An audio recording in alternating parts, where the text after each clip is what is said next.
ആശുറയുടെ ദിവസത്തിന്റെ മഗ്‌രിബിന് മുമ്പ് ഇൻഷാ അല്ലാഹ് നമ്മൾ ചെയ്തിരിക്കേണ്ട പ്രധാനപ്പെട്ട കാര്യങ്ങളാണ് ഈ പറയുന്നത് കേട്ടോ. മറക്കരുത്. വരുന്ന ആശുറ ദിനത്തിൽ ഒരു മനുഷ്യൻ 1000 വട്ടം സൂറത്തുൽ ഇഖ്ലാസ് ഓതിയാൽ അല്ലാഹു തആല അർശിന്റെ താഴ്ഭാഗത്ത് എഴുതി വെക്കുമെന്ന് ഇവൻ എന്റെ ഇഷ്ടദാസനാണ്, ഇവനിക്ക് സ്വർഗ്ഗമുണ്ടെന്ന് അല്ലാഹു തആല സാക്ഷി നിൽക്കും.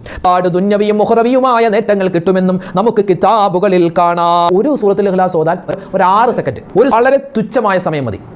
ഉദു വേണ്ട, ഉദു ഇല്ലാതെ മോദാം. മുഹറം 10ന്റെ രാവ്, മുഹറം 10. അപ്പോൾ ഇനിയുള്ള സമയങ്ങളിലൊക്കെ അസ്തഗ്ഫിറുല്ലാഹൽ അലീം യാ ദൽ ജലാലി വൽ ഇക്റാം മിൻ ജമീഇദ് ദുനൂബി വൽ ആസാം. ഒരു മനുഷ്യൻ 1000 പ്രാവശ്യം പറയേണ്ട ഒരു ഇസ്തിഗ്ഫാറാണ്, ഒരു ദിക്റാണ്, ഒരു ദുആയാണ്, ഒരു തസ്ബീഹാണ്. നിസ്കാരമില്ലാത്ത ഉമ്മമാര് ഇതൊക്കെ ഖുർആനിനൊക്കെ പകരമായിട്ട് ദിക്റുകൾ, ഇപ്പോൾ നമ്മൾ പറഞ്ഞല്ലോ അസ്തഗ്ഫിറുല്ലാഹൽ അലീം യാ ദൽ ജലാലി വൽ ഇക്റാം മിൻ ജമീഇദ് ദുനൂബി വൽ ആസാം, അതോതാം.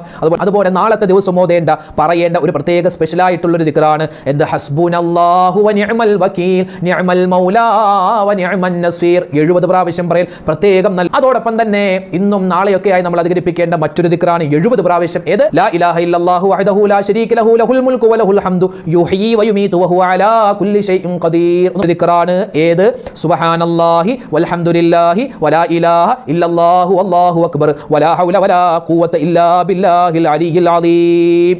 ഇതൊക്കെ അറിയാവുന്ന ദിക്റല്ലേ? അപ്പോൾ ഇൻഷാ അല്ലാഹ് ഇതൊക്കെ തന്നെ ഇങ്ങനെ ഓദിക്കോ. പിന്നെ അതിപ്രധാനപ്പെട്ട ഒരു ദിക്റാണ്, നമ്മൾ മറന്നു പോകണ്ട, എല്ലാവർക്കും എത്തിച്ചു കൊടുക്കണേ.